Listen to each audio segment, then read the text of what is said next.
যারা আমরা বরাবরই বলি যারা আমাদের সমালোচনা করছে আসলে এটা আমাদের একটা প্রচার হচ্ছে। আমরা কাদা ছোড়াছুরি করতে চাই না, আমরা অন্যদের সমালোচনা করে সময় নষ্ট করতে চাই না, আমরা নিজেদের কাজগুলো করে যেতে চাই।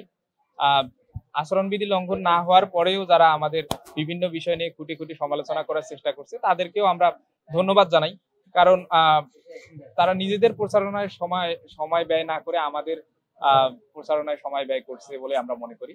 তো আমরা চাই সবাই মিলে, ইতিমধ্যে আপনারা দেখবেন অনেক ছাত্র সংগঠন আচরণবিধি সরাসরি লঙ্ঘন করেছে, তারা লিফলেট আগেই বিতরণ করে ফেলেছে। তো এগুলো আমরা নির্দিষ্ট জায়গায় অভিযোগ করব, তবে আমরা আমাদের কাজগুলো সুন্দরভাবে করে যেতে চাই। আসসালামু আলাইকুম, কেমন আছেন আপনারা?